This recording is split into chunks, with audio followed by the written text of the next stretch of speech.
कवि, कुछ खास कविताएं, कुछ खास पोएट्री और प्रोज की बातें की हम लोगों ने, और आज सिर्फ हम लोग कैंटरबरी टेल्स पर टोटल बातें करेंगे। ये नाम है वो जिसने अंग्रेजी इतिहास की मैग्नम ओपस बनी, और ये वो किताब है जिसने राइटर को the father of English literature बना दिया। मैं बात कर रहा हूं जेफरी चासर की।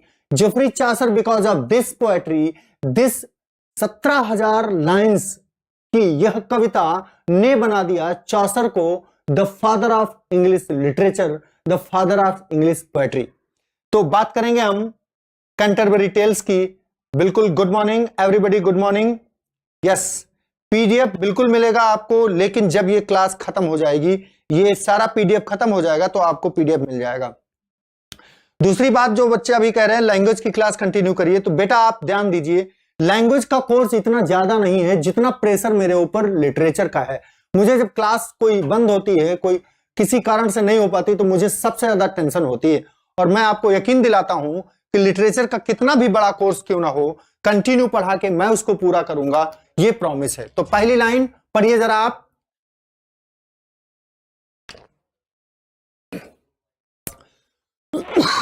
The Canterbury tales is a collection of 24 stories. आपको पता है इसमें टोटल स्टोरीज की संख्या 24 है। लिखने वाला निकलो। टोटल स्टोरीज की संख्या 24 है। टोटल आप जानते हैं कि ये एक यात्रा वृत्तांत के दौरान कही जाने वाली कहानियों का संकलन है, समूह है, जिसमें राइटर हिमसेल्फ इंक्लूडेड हिमसेल्फ, वो खुद उसमें शामिल होता है। राइटर को मिलाकर 30 यात्री होते हैं जो एक स्थान लंदन से जाते हैं थॉमस बेकेट की समाधि तक, श्राइन तक की यात्रा करते हैं, जिसमें वह होस्ट जो कविताओं को सुनता भी है और उनको जज करने के लिए होता है, जो उस सराय, उस धर्मशाला का मालिक होता है, और वो भी उनकी यात्रा में शामिल हो जाता है। तो कुल मिलाकर 29 यात्री थे। राइटर को मिला दें तो 30 राइटर्स थे, जिन्होंने कुल 24 कहानियां सुनाई, जिनमें 21 कहानियां तो कंप्लीट थी, लेकिन जिनको टोक दिया गया, जिनको रोक दिया गया, छोटे लोगों को बड़े लोगों ने टोक दिया। ये समाज की समरसता का प्रदर्शन करती है कि समाज में समरसता नहीं थी। जो छोटे लोग थे, गरीब थे, जो वाशरमैन था, जो प्लम्बर था, जो दूसरे और थे, उनकी कहानियों को रोक दिया गया, टोक दिया गया। इस वजह से कुल कहानियां तो 24 हैं, लेकिन कंप्लीट कहानियां 21 हैं, और 3 कहानियां वे हैं जो अनफिनिश्ड रह गई, जिसमें एक कहानी खुद उस होस्ट की है, जो उस सराय, उस धर्मशाला का मालिक था, जहां पे ये यात्री लोग रुकते हैं। तो बात करेंगे लाइंस में। मेरे ख्याल से लिखने का भी प्रोग्राम आ गया मेरा। अब मैं बात करूंगा आपसे। तो इसको जूम कर दो। मैं कर लेता हूं। ओके, तो the Canterbury tales is a collection of 24 stories. जो कलेक्शन है 24 स्टोरीज का, 24 स्टोरीज का कलेक्शन है, और ये इस 24 स्टोरीज में 21 स्टोरीज जितनी थी,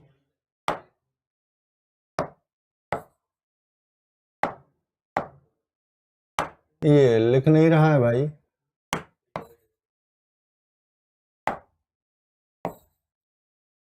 ओके,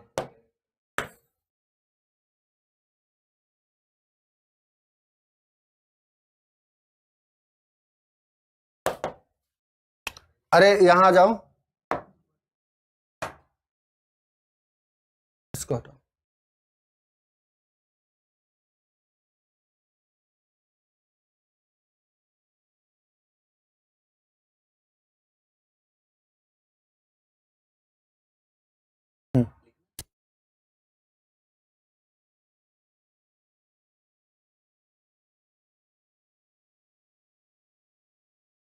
ओके, तो मैं क्या कह रहा था, मैं ये कह रहा था कि कैंटरबरी टेल्स में कुल कहानियां 24 हैं, जिसमें से 21 कंप्लीट हैं। कितनी क्या हैं? कंप्लीट हैं, और 3 अनफिनिश्ड हैं। टोटल जो यात्री थे उसमें वो 30 थे, राइटर को मिला के, यानी 29 + 1 ठीक है ना। पर्पज तो बहुत ज्यादा कहानियां थी, सभी को 4-4 कहानियां सुना दी थी और 120 कहानियों का कलेक्शन टोटल होने वाला था, लेकिन राइटर शायद वो उसकी अंतिम यात्रा आने के कारण, राइटर के खत्म हो जाने के कारण, या राइटर को यह दिखाने के लिए कि सब कुछ सोचा हुआ नहीं होता, उसने इन कहानियों को कंप्लीट नहीं किया और टोटल कहानियां जो थी वो 21 ही रह गई कंप्लीट, और टोटल कहानियां 24 हैं लेकिन 21 उसमें से कंप्लीट है। तो ये रही पॉइंट्स की बातें। आगे थोड़ा सा देखेंगे। फिर कहता है, और इसमें लाइंस कितनी थी? 17,000 लाइंस। बहुत इंपॉर्टेंट पॉइंट्स हैं जो चल रहे हैं, आपको ये लिखने हैं। टोटल स्टोरीज 24, 21 फिनिश्ड, टोटल यात्री 30, 29 राइटर को निकाल दें तो, ठीक है ना। राइटर की खुद की 3 स्टोरीज में शामिल हैं। 1387 और 1400 के बीच में, 1400 में उनका देहांत हुआ था, जन्म हुआ था 1340 के आसपास, ये आपको बताया गया के आसपास, मतलब उसी वर्ष के अंदर, डेट क्लियर नहीं है, ये बहुत पुरानी बात है। The tales mostly are written in verse, सभी टेल्स को वर्स में लिखा गया है, कविता में लिखा गया है, मींस पोएट्री के फॉर्मेट में लिखा गया है। Although some are in prose, हालांकि कुछ कहानी की तरह प्रोज में भी प्रेजेंट की गई हैं। As part of a story telling, किसी स्टोरी के पार्ट के रूप में। Telling challenges by a group of pilgrims, यह एक ग्रुप ऑफ पिलग्रिम्स, यात्रियों का, तीर्थ यात्रियों का एक समूह होता है जिसमें ये सारी कहानियां कही जाती हैं। सारी चीजें आपको बता रहा हूं मैं। जो ट्रेवल करते हैं ट्रेवल अलोंग टुगेदर, साथ में ट्रेवल करते हैं। From London to Canterbury, London से वो कैंटरबरी तक जाते हैं। थॉमस बेकेट की श्राइन, संत थॉमस बेकेट।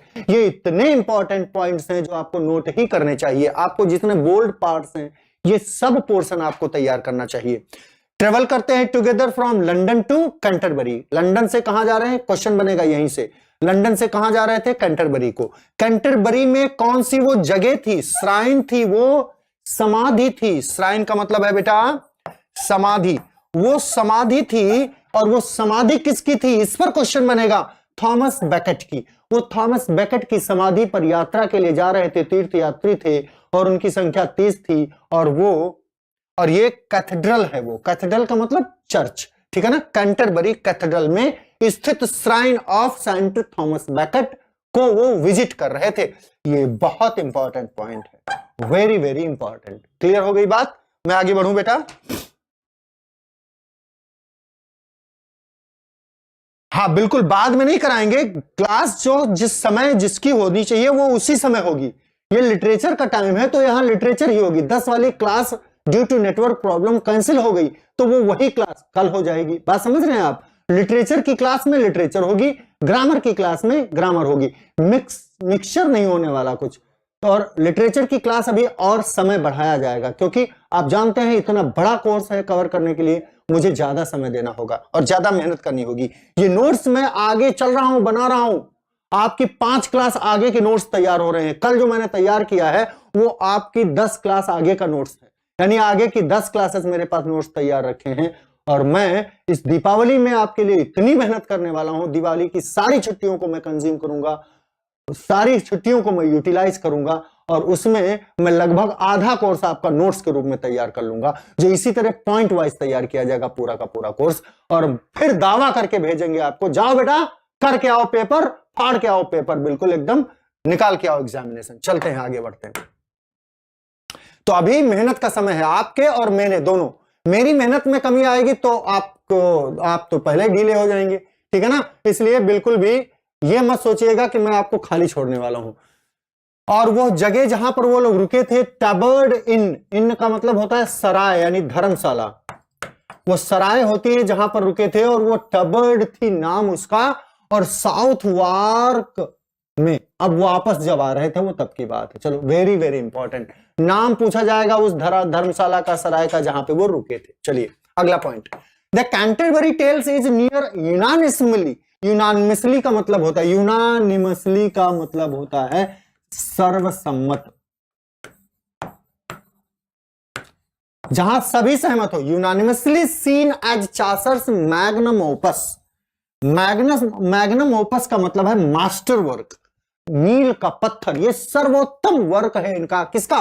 Canterbury tales. ये तो मैग्नम ओपस ऑफ चासर क्या है? Canterbury tales. चलिए, structurally the collection resembles Boccaccio's Decameron. आपने ये नाम सुनना ही होगा, बार बार आपके सामने आएगा जब भी आप लिटरेचर कोर्स पढ़ेंगे। बकैसियो की एक रचना है डेकामेरॉन, जो पूर्व इंग्लिश में, ओल्ड एंशिएंट इंग्लिश में है, और उसको उन्होंने जरूर, ये इटली के राइटर हैं, वही इटली ठीक है ना? तो इटली के राइटर है बकैसियो, और जाहिर सी बात है ये इन्होंने इटली को विजिट किया होगा, तो शायद उन्होंने पढ़ा होगा। ये डिप्लोमेटिक थे, डिप्लोमेटिक पद पर थे, तो ये हर देश की यात्रा करते रहते थे। यात्राएं करना, मजे लेना, जीवन के एडमिनिस्ट्रेशन संभालना, यही इनका काम था। ये सबसे अच्छा जीवन व्यतीत करने वाले कवियों में से थे। Which Chaucer may have read, शायद पढ़ा हो सकता था, कब? His first diplomatic mission to Italy in 1372 के दौरान उन्होंने पढ़ा होगा, और फिर 78 से उन्होंने लिखना उसको शुरू कर दिया, जो 1400 तक चलता रहा। आगे मैं बहुत इंपॉर्टेंटली आपसे बात करना चाहता हूं उन यात्रियों के बारे में, क्योंकि क्वेश्चन जरूर आता है कि निम्न में से which of the following was not with Chaucer, of which occupation people, of which occupation person does not belong to the team of Chaucer, the group of Chaucer pilgrimage। जो यात्री थे उसमें निम्न में से किस व्यवसाय का लोग नहीं थे? उसमें सभी लगभग व्यवसायों के लोग शामिल थे। चलिए, मैंने उनको लिस्ट अप किया है यहां पर, और मैं चाहता हूं कि इसको आप बहुत ध्यान से समझें और पढ़ें। टाइम दूंगा मैं इस पे, क्योंकि जहां पे इंपॉर्टेंट चीजें हैं वहां पे मैं टाइम दूंगा जरूर आपको, और हर चीज को मैं, जो भी मैं जानता हूं वो सारी चीजें आपको समझाऊंगा। तो जो राइटर्स की जो लिस्ट थी, जो यात्रियों की, जो ट्रेवलर्स की लिस्ट थी, उसका पहला नाम खुद राइटर यानी जेफरी चासर है। मैंने 3 कॉलम बनाए हैं। पहला नरेटर, जो स्टोरी को सुनाता है, और यही है वो नरेटर जिसका नाम है जेफरी चासर। ये खुद पोएट है, और ये जो कहानी सुनाई थी वो सर थॉमस, जो सर थॉमस बाद में कहा गया, sir Thomas and the tale of Melibee. Tale of Melibee और सर थॉमस, ये 2 स्टोरी इन्होंने सुनाई थी। नोट्स इस पर जो मैंने बनाए हैं वो ये हैं। Although he writes all the tales, यद्यपि उन्होंने सारी कहानियां लिखी है, खुद ही तो लिखा है उन्होंने, कहलवाई अलग अलग कैरेक्टर्स हैं, लेकिन लिखी तो खुद ही है उन्होंने। Chaucer describes himself telling 2 tales as one of the pilgrims. ये बहुत इंपॉर्टेंट है कि खुद राइटर ने कितनी कहानियां अपने को कहते हुए दिखाया है उस कहानी में। टोटल कहानियां लिखी तो उन्हीं की हैं, लेकिन उन्होंने अलग अलग ट्रेवलर्स से वो कहानियां कहलवाई हैं। मैडम एलेंटाइन से करवाई, एलेंटाइन से करवाई, कहलवाई कैंट से कहलवाई, और दूसरे जितने भी हैं ना, वाशरमैन से करवाई, जितने भी थे उनसे सबसे करवाई, कहलवाई कहानियां। लेकिन 2 कहानियां उन्होंने खुद भी कही। दूसरा पॉइंट, होस्ट। एक तो नरेटर हो गया, दूसरा होस्ट हो गया। होस्ट कौन? जो उस सराय का मालिक था, जिसका नाम था हैरी बेली। बहुत important, very very important point. Harry Bailey उस व्यक्ति का नाम था जो उस सराय का मालिक था, और ओनर ऑफ टबर्ड इन। उस टबर्ड इन, नाम भी याद हो गया, टबर्ड इन, उस सराय का नाम टबर्ड। हैरी बेली उसका नाम, वो था होस्ट, और उसने भी कहानी सुनाई थी, और वो भी यात्रा में साथ में चलने को राजी हो गया था, इस शर्त पर कि वह उन कहानियों को, उन ट्रेवलर्स के द्वारा सुनाई गई कहानियों को वो जज करेगा, और जब भी आपस में वो लड़ाई झगड़ा करेंगे, विवाद करेंगे पी पाके, तो मैं उसको दुरुस्त करूंगा, और उनके बीच में मैं मीडिएटर, आर्बिट्रेटर बनूंगा, मैं उनको जज करूंगा। ठीक है ना? तो एज ए जज वो शामिल हुआ था। तो ये भी पूछा जा सकता है कि किस रोल को निभाने के लिए वो वहां जा रहा था। तो द पिलग्रिम्स स्टार्ट, जो जहां से पिलग्रिम स्टार्ट हुई थी वो टबर्ड एंड थी, और वहीं पर सारे लोग इकट्ठा होकर के बैठे हुए थे। He agrees to travel on pilgrimage, वह भी राजी हो गया पिलग्रिमेज में, उस तीर्थ यात्रा में शामिल होने के लिए। प्रॉमिसिंग, ये वादा करते हुए, टू जज द टेल्स, की वो कहानियों को जज करेगा, and disputes between the pilgrims, वो पिलग्रिम्स के जो डिस्प्यूट थे उनको भी वो जज करेगा। क्लियर हो रही है बात? यस, टबर्ड इनका लैंडलॉर्ड था, बिल्कुल, यस। आगे बढ़े बेटा। नाइट, नाइट का मतलब योद्धा। एक करेक्टर उसमें कौन था? नाइट था साथ में उनके, और द नाइट्स टेल के नाम से वो टेल, नाइट्स टेल के नाम से वो टेल उनकी मशहूर है, कहानी मशहूर है। उनका नाम मैंने लिस्ट अप किया, जितनी कहानियां जो सुनाई गई हैं उनको भी मैंने लिस्ट अप किया इसके बाद में, इस लिस्ट के बाद में। अ वैलियंट माने बहुत वीर, शौर्यवान, एंड एक्सपीरियंस्ड क्रुसेडर, कत्ल करने वाला, बहुत शानदार। क्रुसेड का मतलब होता है धर्म युद्ध, धर्म युद्ध में लोगों को मारना एक दूसरे को, एक क्रुसेड कहलाता है। तो वो क्रुसेडर था बहुत बड़ा, who lives by the code of chivalry, जो हमेशा पालन करता था शौर्यता के कोड को। और उसने भी एक कहानी सुनाई थी, उसका बेटा भी साथ में था, उस योद्धा का, उस नाइट का बेटा भी साथ में था, जिसका नाम था, आगे आगे बताएंगे अभी, नाइट्स योमैन, साथ में उसका नौकर था, बेटा नहीं था, सॉरी। चलिए अब बात करते हैं, ये नाइट ने कहानी सुनाई, हम बता दिया हमने। स्क्वायर, एक स्क्वायर भी था जो स्क्वायर टेल्स के नाम से प्रसिद्ध हुई उसकी कहानी, और सन ऑफ नाइट ये नाम था उसके बेटे का, बिल्कुल सही है, ये सन ऑफ, स्क्वायर नाम किसका था? सन ऑफ नाइट, ये पुत्र था नाइट का। यहां भी क्वेश्चन बन सकता है कि स्क्वायर किसका नाम था? उसका नौकर था, नौकर योमैन था, यहां जी हुजूरी करने वाला वो अलग था, मैंने थोड़ा ध्यान नहीं दिया। अ फाइनली डेस्ट, फाइनली का मतलब यहां आखिरी नहीं है, फाइनली माने बहुत सुंदरता से, सुंदरता से ड्रेस करने वाला, बन समर के रहने वाला, आर्टिस्टिकली टैलेंटेड, और बहुत ही कलात्मक बैचलर था वो, कुंवारा लड़का था, जो एक कहानी सुनाता जिसे स्क्वायर टेल कहा जाता है, और नाम था उसका स्क्वायर, और पुत्र था वो नाइट का। नाइट 3 व्यक्ति थे, और एक और व्यक्ति था जो नाइट के साथ था, नाइट्स योमैन, उसने, ये आर्कर था, आर्कर एंड पॉसिबली फॉरेस्टर, फॉरेस्टर का मतलब जंगल का वासी, जंगल में रास्ता दिखाने के लिए नाइट ने उसको अपने साथ रखा था, और ये बहुत बढ़िया धनुष तीर चलाने वाला आर्कर भी था। आर्क का मतलब है धनुष तीर, धनुष तीर चलाने वाला। तो प्रायोरस नाम था, ये बहुत, देखिए बोल्ड कर दिया मैंने, रेड कर दिया, ये बहुत इंपॉर्टेंट है। प्रायोरस को मैडम एलेंटाइन कहते थे, पहला क्वेश्चन तो ये बनेगा, यानी मैडम एलेंटाइन का नाम क्या था? जो बहुत ही सौम्यता तरीके से, बहुत अच्छे तरीके से खाना खाती थी, बहुत रॉयल जिनका व्यवहार था, बहुत अच्छे तरीके से पेश आती थी, ये कहानी बहुत अच्छी है।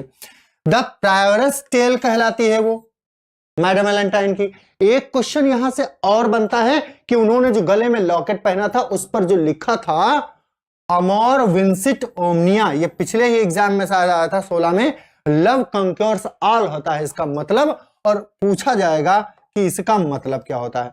तो यहां से 3 तरह से क्वेश्चन बन सकता है। प्रायोरस को कहते क्या थे? मैडम एलेंटाइन। उन्होंने जो कहानी सुनाई उसको क्या कहते थे? एलेंटाइन्स टेल कहते थे, या मैडम एलेंटाइन्स टेल कहते थे, या प्रायोरस टेल कहते थे। और उन्होंने जो अपने गले में पहनी थी लॉकेट, वो लॉकेट में जो लिखा था उसका मतलब क्या था? तो ये तीनों क्वेश्चंस यहां से क्लियर हो जाने चाहिए आपको। मैं चाहता हूं कि आप नोट्स ही तैयार कर लेंगे तो आपका बहुत बढ़िया काम हो जाएगा बेटा, ठीक है ना? चलिए, क्लियर हो रहे हैं? पसंद आ रहे हैं नोट्स आपको? मैटर आपको पसंद आ रहा है, अच्छा लग रहा है? मेहनत आपकी देखो कितनी बच रही है, आपको ढूंढना नहीं है कुछ भी आपको कहीं ढूंढना नहीं है, मैं ढूंढ के मैटर आपके सामने लाया हूं, बस आपको तैयार करना है। मैटर सारा मैं लगभग प्रोवाइड करने की कोशिश करूंगा, और बस आपको तैयार करना है। Yes prioress, madam Eglantine, yes, thank you Amrita. चलो बेटा, सेकंड नन, एक और नन थी, उसका नाम तो इसमें उल्लेख नहीं किया गया कहानी में, और सेकंड नन्स टेल कहा गया था उसको। नोट्स मैंने इसी तरह बनाया कि आपको पढ़ने में आसानी रहे और मुझे बताने में भी आसानी रहे। अगर मैं कठिन एक्सप्लेनेशन करूंगा और आपको कठिनाई से समझ में आएगा तो मतलब क्या रहेगा उसका? समझ रहे हैं बात को? सरलतम तरीके से नोट्स इसीलिए बनाया है, और सरलतम तरीके से मुझे भी परेशानी नहीं हो रही एक्सप्लेन करने में, पॉइंट बाय पॉइंट, ठीक है ना बेटा? टीजीटी और पीजीटी दोनों के लिए है, जो भी मैं अब पढ़ाऊंगा वो दोनों के लिए होगा, टीजीटी और पीजीटी दोनों के लिए होगा, ठीक है ना? चलिए, द नन्स प्रीस्ट टेल, अगला है नन की जो प्रीस्ट थी, उसकी पुजारन थी, साथ में उसके नन रहती थी, और नन की एक सबऑर्डिनेट चमची थी उसकी, वो प्रायरस टेल। अच्छा, यह छूट गया, सेकंड नन जो है वो सेकंड नन्स टेल कहलाती है, और complain priest to the prioress, ये नोट है इसका कि कौन है जो प्रीस्ट से कंप्लेन करती है प्रायरस की। सेकंड नन करती है प्रीस्ट से कंप्लेन, किसकी? नन की। अब प्रीस्ट क्या करती है? प्रीस्ट की कहानी है ये, 3 priest in the prioress party. ये एक नोट बनाया मैंने। टोटल प्रीस्ट की संख्या कितनी थी? 3 थी। टोटल पुजारियों की प्रीस्ट की संख्या कितनी थी? 3 थी। क्लियर हो रही है? एक मॉन्क था, मॉन्क और नन, और इनके घर को एब्बे कहते हैं। एब्बे माने होता है मठ। ये लोग मठ में रहते हैं, कॉन्वेंट जिसे कहते हैं। कॉन्वेंट का नाम सुना है? कहते कॉन्वेंट एजुकेटेड है। तो कॉन्वेंट का मतलब क्या होता है? मठ। वो जगह जहां मॉन्क्स और नन्स रहती हैं, जहां पर साधु और भिक्षु और भिक्षुड़ियां रहते हैं। क्लियर हो रहा है? तो नन्स हो गया, मॉन्क्स टेल कहलाती है, ये बहुत इंपॉर्टेंट है। और इस पर नोट्स क्या है? An avid Hunter. ये कौन था? ये बहुत शानदार एक हंटर था एंड हॉर्समैन था। इसकी कहानी में जो ये कहानी सुनाया, उस कहानी में एक एविड हंटर, दक्ष हंटर, और एक हॉर्समैन था हु डिस्डेंस, जो घृणा करता था रूल्स ऑफ हिज ऑर्डर। जो उस समाज में, जिसमें उस ऑर्डर में जो रहता था, उनके रूल्स को मानने को तैयार नहीं था। एक ऐसे व्यक्ति की कहानी को सुनाया था, किसने? मॉन्क। तो what is in the monk's tale, ये पूछा जा सकता है, या करेक्टर वाला तो पूछा जाएगा क्वेश्चन। यहां से एक क्वेश्चन तो ये पूछा ही जा सकता है। चलिए बात करते हैं आगे। फ्रायर। अब जो भी क्लास चलेगी वो टीजीटी और पीजीटी के लिए होगी। मैंने क्या कहा था? अब मैं आपको तोप देने वाला हूं, जिससे चूहा भी मरेगा और हाथी भी मरेगा। तो आप पूरी ग्रामर, पूरा लिटरेचर पढ़िए ना मेरे साथ, जितना भी मैं पढ़ाऊंगा, ठीक है ना? मैं शुरुआत करूंगा लिटरेचर से, वो टीजीटी के कोर्स से करूंगा। और टीजीटी जानते हैं आप, टीजीटी और पीजीटी एक ही कोर्स है, केवल बुक्स कुछ अलग हैं। तो कुछ बुक्स जो शामिल हैं साथ में, उनको मैं पहले पढ़ाऊंगा, जैसे वर्ड्सवर्थ है, शेक्सपियर है, ये दोनों शामिल है। और हिस्ट्री ऑफ इंग्लिश लिटरेचर का कुछ पोर्शन है। तो बड़ा पोर्शन थोड़ा सा किसमें है? पीजीटी में है, और छोटा पोर्शन टीजीटी में है। तो क्यों ना हम बड़ा पोर्शन पढ़ लें, ताकि हमारे दिमाग में एक पॉइंट वाइज समराइज भी हो जाए पूरी लिटरेचर, कि कहां से कैसे शुरू हुई, कौन कौन सी चीजें हैं। क्योंकि आगे फिर पॉइंट्स रटने नहीं पड़ेंगे, आपको समझ आ जाएगा कि ये क्वेश्चन कहां से आया, किस विधा से। क्योंकि टीजीटी में कभी कभी क्वेश्चन ऐसे पूछ लेते हैं, और वो पूछता कहां से? हिस्ट्री ऑफ इंग्लिश लिटरेचर से पूछ लेता है।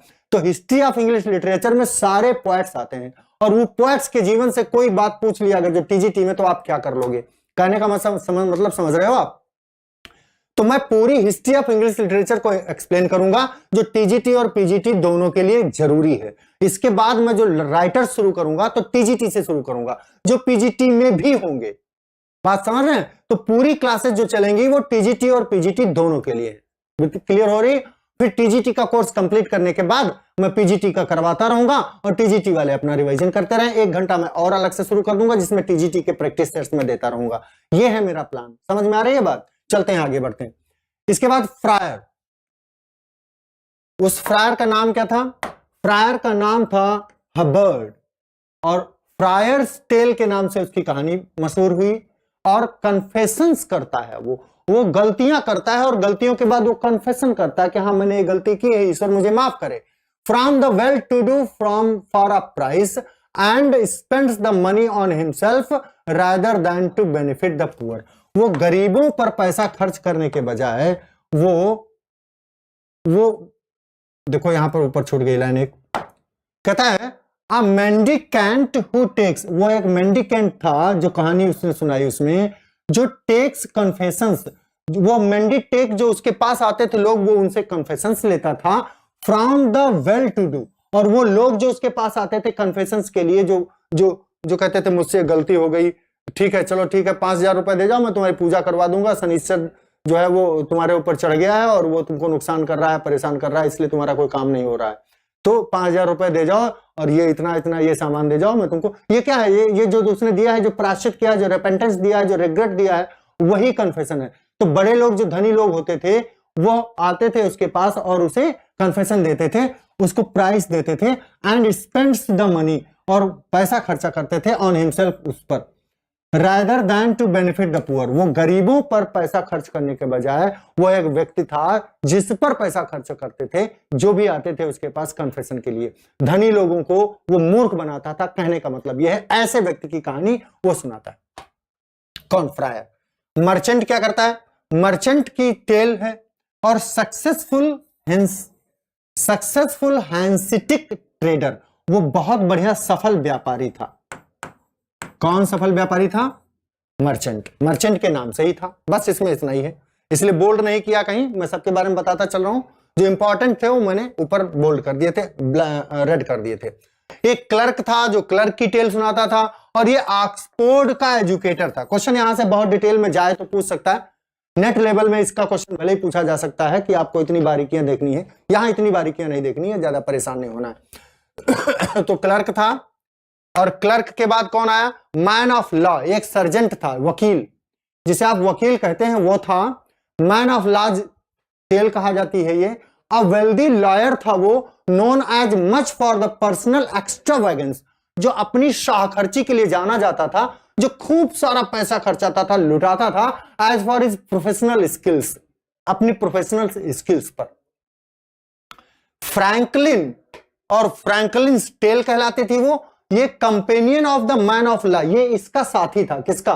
मैन ऑफ लॉ का साथी कौन था? फ्रैंकलिन था। अब प्लेजर सीकिंग लैंड ओनर, वो जमीन का मालिक था, लैंडलॉर्ड था, और बहुत मजे लेकर जिंदगी जीना चाहता था।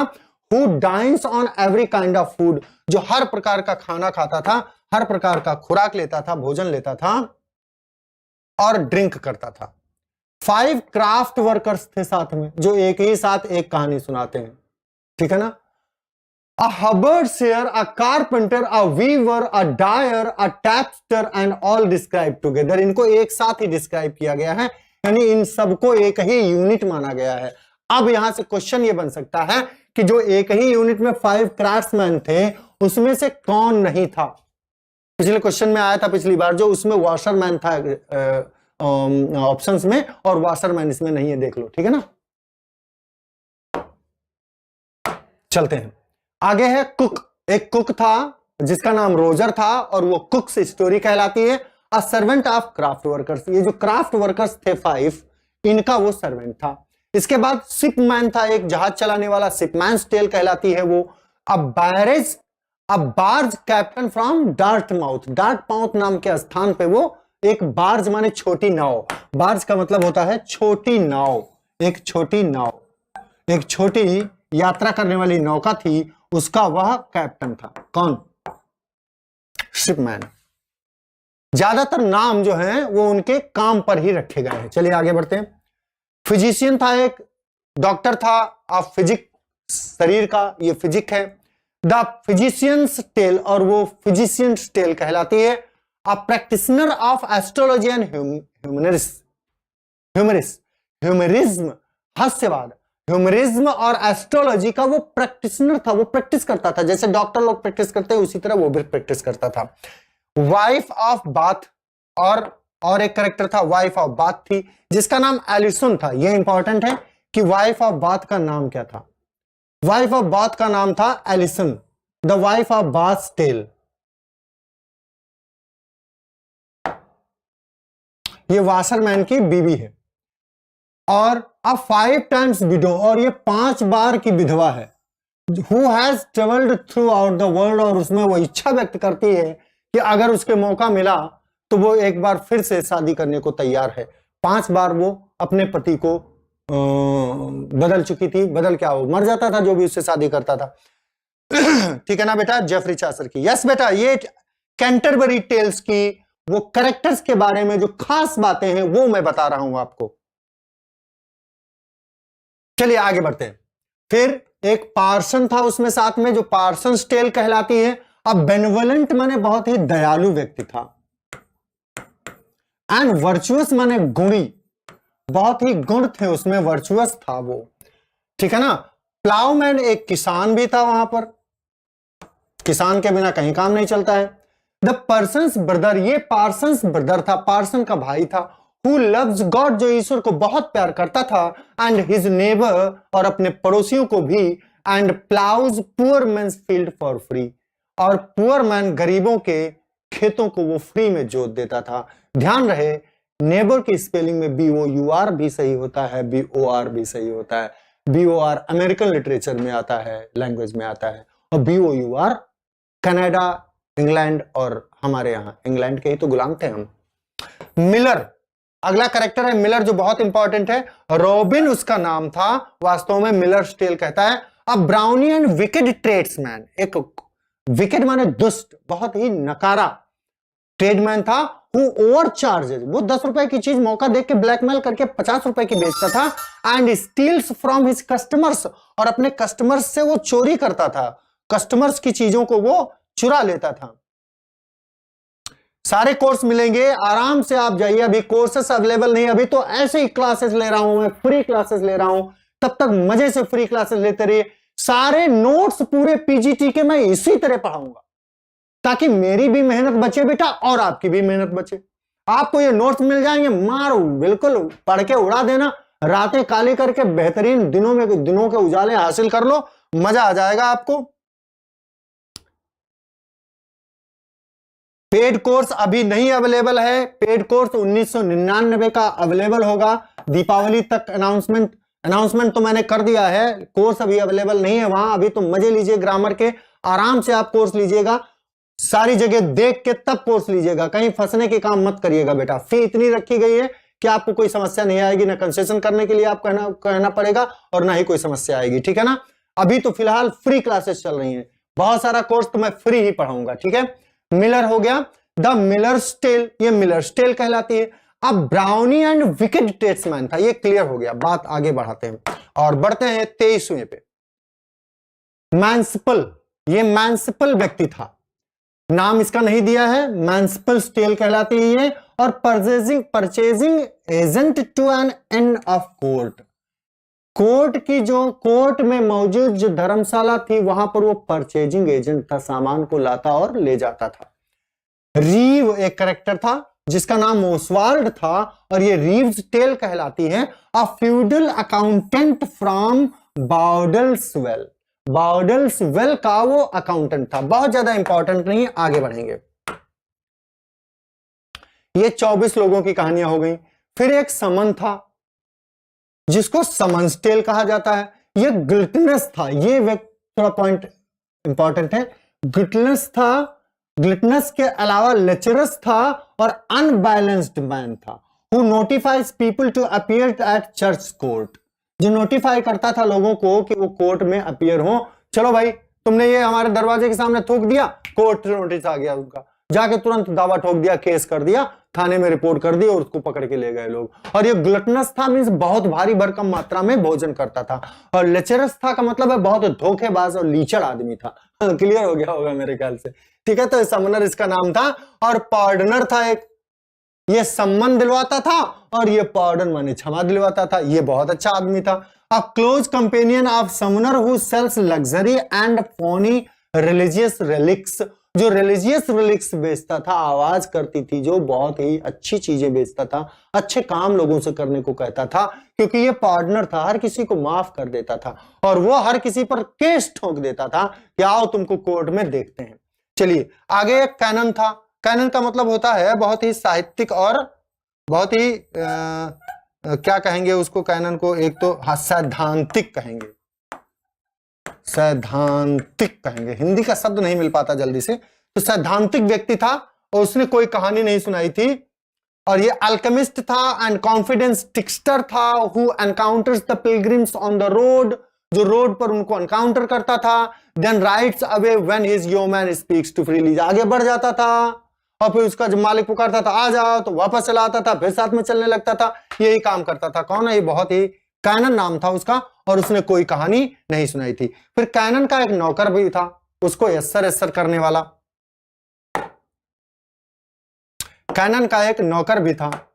तो कैनन्स योमैन, ये कैनन्स योमैन है। टोटल 29 लोग थे, ये 29 हो गया, यहां गड़बड़ हो गया, टोटल 29 थे, शायद मैंने 30 बोल दिया था, नहीं, टोटल 28 पिलग्रिम्स और प्लस 1 राइटर, टोटल 29 लोग थे। 28 आ रहे हैं इसमें, चलिए अभी देखते हैं, 28 ही तो थे। मैं इसको देखता हूं, डेटा अभी क्लियर करके आपको बताता हूं, आप टेंशन न लीजिए, बिल्कुल मैं अभी क्लियर करके बताता हूं आपको, ठीक है। मैंने इसमें कुछ गड़बड़ तो नहीं लिख दिया है, ये देखना है मुझे। चलिए आगे बढ़ते हैं। तो कैनन जो था, कैनन का जो योमैन था, द कैनन्स योमैन्स टेल कहलाती है वो। और अनराइटिंग अकम्प्लिस ऑफ द कैनन, वो अनराइटिंग का मतलब है, अनविटिंग का मतलब है जो बातचीत ज्यादा नहीं करता था, और अकम्प्लिस का मतलब है किसी के भी काम में सहयोग करने वाला, चाहे वो गलत हो चाहे सही। किसी के गलत सही काम में अकम्प्लिस का मतलब साथी बन जाने वाला व्यक्ति था, और कैनन का साथी था। अब वे कुछ खास पॉइंट्स हैं जो कैंटरबरी टेल्स के ऊपर निकलकर सामने आए हैं, जो आपके लिए बहुत जरूरी है। जैसे पहला पॉइंट क्या है? पहला पॉइंट है Harry Bailey originally describes a story. वह एक स्टोरी डिस्क्राइब करता है वास्तव में। Game that would have each pilgrims tale to story, ये वो गेम रखता है। क्या गेम रखता है? कि हर एक व्यक्ति 2 स्टोरी सुनाएगा जितने पिलग्रिम्स हैं। वे टू कैंटरबरी, रास्ते भर में, and 2 stories on the way, और 2 स्टोरीज ऑन द वे सुनाएंगे बैक, जब वापस आएंगे। यानी जाते समय 2 स्टोरी और आते समय 2 story. The story begins with the host as referee, और स्टोरी होस्ट ही शुरू करेगा क्योंकि वही रेफरी होगा। And 29 pilgrims plus Geoffrey Chaucer the pilgrim for a total 30 pilgrims. मैंने बिल्कुल सही कहा था, कहीं गड़बड़ नहीं। वहां पे कुछ लिस्ट में गड़बड़ी है शायद अंकों में, तो इस वजह से वहां 28 आ रहा था। तो जेफरी चासर और 29 और ये 30 पिलग्रिम्स थे टोटल। ठीक है ना? क्लियर है? मैंने कोई गलत बयानी नहीं की, वो बिल्कुल सही डेटा मैंने दिया था। हाँ बिल्कुल, यस, बिल्कुल करा देंगे मेरे बच्चे। शुभम, पूरा टीजीटी का कोर्स पहले कंप्लीट हो जाएगा और पीजीटी का चलता रहेगा 1 महीने एग्जाम के पहले तक। और समय मुझे बढ़ाना पड़ेगा कि आप समझ रहे हो 17 राइटर्स कवर करने हैं मुझे, और अभी मैं एक राइटर पर काम कर रहा हूं, वर्ड्सवर्थ पे। अगला मैटर मेरा इसके बाद वर्ड्सवर्थ आने वाला है, ठीक है ना? और फिर Shakespeare, Wordsworth, Shakespeare, Milton, Galsworthy, और फिर पीजीटी के सारे राइटर्स। समझ रहे हो? लेकिन जो कॉमन चैप्टर्स हैं वो पहले मैं करवा दूंगा ताकि टीजीटी वाले फ्री हो जाएं। ठीक है? If Chaucer had finished with that plan, अगर चासर ने उस होस्ट के द्वारा बनाए गए उस प्लान को फिनिश किया होता, मतलब 2 स्टोरी 30 लोग जाते समय, 2 स्टोरी 30 लोग आते समय, यानी एक व्यक्ति 4 स्टोरी और 3 चक्को 12 मींस 120 कहानियां टोटल हो जाती। टू द हैव कितनी? 29 + 1 बराबर 4, और इंटू 4 स्टोरी हो गया। 29 + 1 30, और इंटू 4 कितना हो गया? 120 स्टोरीज हो जाती। लेकिन कुल कहानियों की संख्या केवल 21 है, कुल कहानियों की संख्या केवल 24 है, जिसमें से 3 अनफिनिश्ड हैं, जिनको टोक दिया गया बीच में गरीब लोगों को, और जो बड़े लोग थे उनकी बात को कोई टोकने का साहस नहीं कर पाया, उन्होंने अपनी कहानियों को कंप्लीट कर लिया। अब बढ़ेंगे आगे, देखें। However, possibly because Chaucer died before finishing the poem, or possibly because Chaucer wanted to show that human plans go away. हमेशा ह्यूमन प्लान्स कभी पूरे नहीं होते और वो गो अवे हो जाते हैं, इसलिए चासर शायद उनको नहीं कंप्लीट किए जानबूझकर, या शायद अपनी मृत्यु के लिए। Chaucer does not give every pilgrim to the in the prologue a story. अपने प्रोलॉग में, स्टोरीज में सभी को हिस्सा लेने नहीं दिया। किसने? चासर ने। साफ साफ लिखा है, Chaucer does not give every pilgrim in the prologue a story. अपने प्रोलॉग में, प्रोलॉग में पहले भी बता चुका हूं आपको, prologue, preface, epilogue. Epilogue prologue का अपोजिट होता है। लोका शब्द आपको याद होगा, मैंने बताया था, का मतलब है बातचीत करना, और प्री माने पहले होता है, तो प्री प्लस लोका बराबर प्रोलॉग। एपी माने लास्ट में, एपी प्लस लोका बराबर एपिलॉग। जो लास्ट में भूमिका बताई जाती, भूमिका जो पहले किसी किताब या कविता के बारे में कही जाती है, वो प्रोलॉग कहलाता है। और किसी भी गाथा का, कहानी का अंत किया जाए, जब उसको जब उपसंहार दिया जाए, उसे जब कंक्लूड किया जाए, तब जो कहा जाए वो एपिलॉग कहलाता है, वो एपिलॉग कहलाता है, एपिलॉग। ये मैं आपको बताता रहूंगा बीच बीच में, ये बहुत जरूरी है, ये सब चीजें आती रहेंगी। Only 1 pilgrim Geoffrey Chaucer gets 2 stories. अकेले जेफरी चासर ने केवल 2 कहानियां सुनाई। And none get the originally planned 4, और कोई भी जो प्लान की गई थी 4 कंप्लीट नहीं कर पाया। 3 other pilgrims start a story. 3 अन्य नए स्टोरी स्टार्ट तो किया but never finish it because Chaucer trails of the narrative, Chaucer ने उसको ट्रेल कर दिया, नरेटिव को उसके रोक दिया, और बिकॉज दे आर इंटरप्टेड, या शायद वो इंटरप्ट कर दिए गए बाय अदर पिलग्रिम्स या दूसरों के द्वारा, so you have 21 complete stories and 3 incomplete stories. And poor pilgrims like the hairdresser, ये हैबर ड्रेसर था, हैबर ड्रेसर जैसा, वीवर जैसे वो था, वीवर था, वीवर मतलब जुलाहा था, डायर था जो डाई लगाता था, और टैपेस्ट्री मेकर था तो टैप वगैरह टंकी वगैरह पानी के लिए बनाता था, पानी की व्यवस्था करता था। Gets no story at all, और इनको कोई कहानियां नहीं मिली। किसको नहीं मिली? वीवर को, हैवर ड्रेसर को और टैप। ये पॉइंट भी आपको याद रखना पड़ेगा। तो this is all about Canterbury tales. ये मैंने सारी चीजें कैंटरबरी टेल्स के बारे में बता दी। अब वो कहानियां जो कंप्लीट थी उनकी मैंने लिस्ट दे दी है, आप इसका स्क्रीनशॉट ले लीजिए। मैं एक बार पढ़ देता हूं। Knight's tale, miller's tale, reeve's tale, man of last tale, the wife of Bath's tale, the friar's tale, the summoner's tale, the clerk's tale, the merchant's tale, the franklin's tale, physician's tale और partners tale, Chaucer's tales of Melibee, the monk's tale, the nun's priest tale, the second nun's tale, the canon's yeoman's tale, the municipals, ये थोड़ा गलत लिखा है लेकिन अब लिख गया है तो लिख गया है, ठीक है ना। 2 एपॉस्ट्रोफी एक साथ नाउन पे नहीं लगाते हम कभी। क्लियर हो रहा है बेटा? The municipal's tale, the person's prologue, a sermon that may arguably count as a tale. इस पर विवाद है।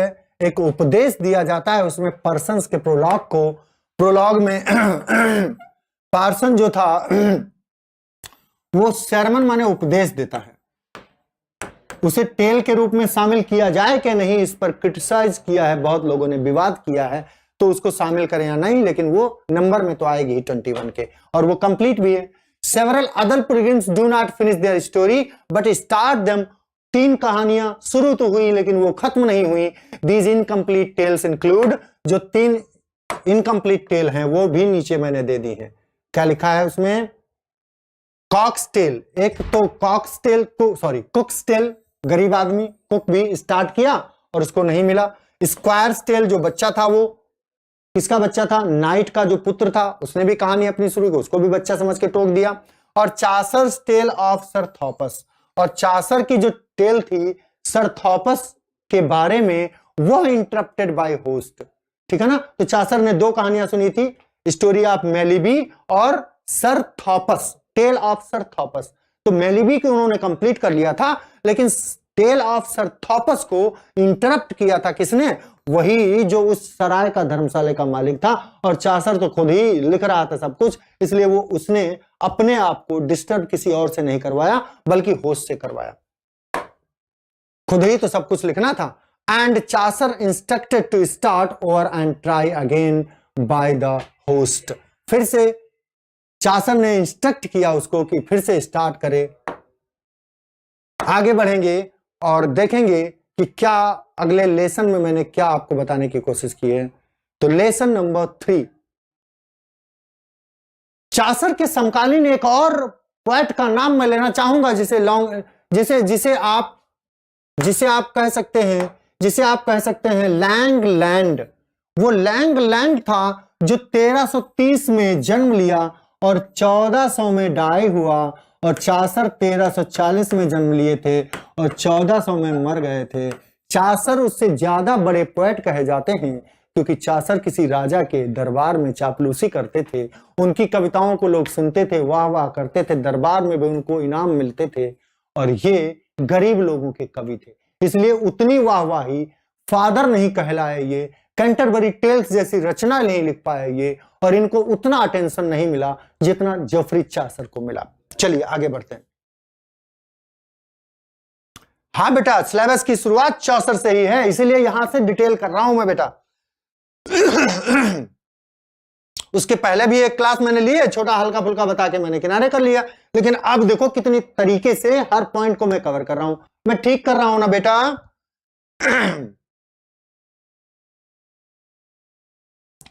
ये ठीक से चल रहा है कोर्स बेटा?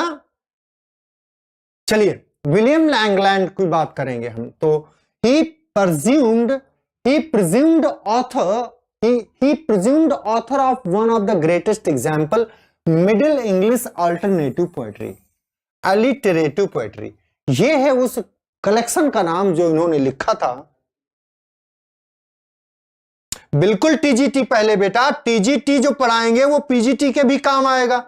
टीजीटी का कोर्स पहले खत्म हो जाएगा, पीजीटी का बहुत समय लगेगा।